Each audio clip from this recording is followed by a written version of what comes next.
So what is a requirements definition?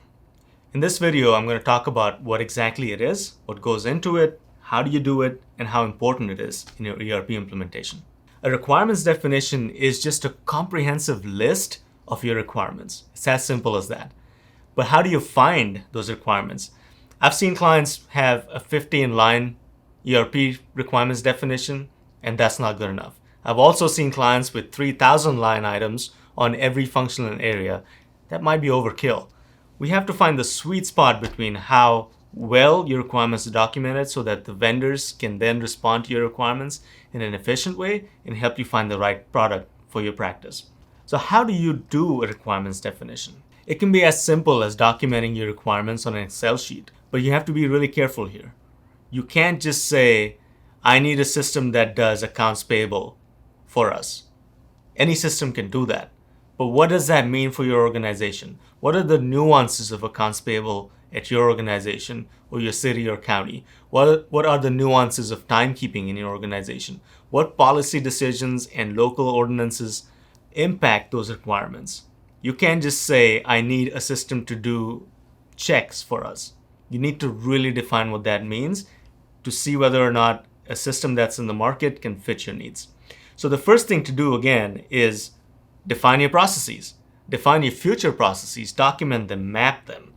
And if you're using a tool like IBM's BlueWorks Live, it can actually automate the process of at least starting on the requirements definition for you. At Avero, what we do is we run our clients through process redesign and visioning sessions, document those in a live environment in IBM's BlueWorks Live. And then as people are in these meetings looking at processes and how they're being changed and how it impacts our operations, once that's finalized, you can then distill those automatically into a requirements definition, at least a very basic one. These days, when we do requirements definition, we use IBM's BlueWorks Live to come up with the base level of requirements, and then we build on top of them using Excel. And when a finalized requirements definition is produced, it ends up being 2,000 to 3,000 lines long and with multiple different tabs attached per functional area. So let's take an example of a financial system and the requirements definition associated with that. What do you think goes into a requirements definition and how would you break it down?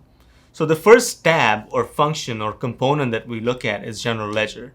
And keep in mind, as you're populating different areas of the requirements definition, you might end up populating some other areas as well.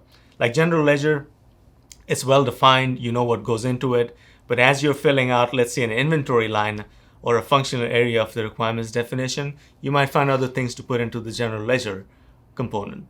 So think about a requirements definition document as broken down into functional areas that relate to finance or HR or payroll. You'll have general ledger, you'll have a tab for accounts payable, accounts receivable, you'll have requirements for human resource management, benefits administration, all of these different tabs within an Excel sheet or a Word document that helps you track what requirements must go into an ERP solicitation or an RFP. So the different components of a requirements definition follow closely with the different functional areas within your organization.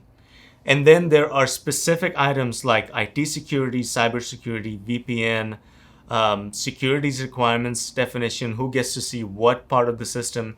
All of that needs to be included in this document. The other important element of a requirements definition is the integration requirements.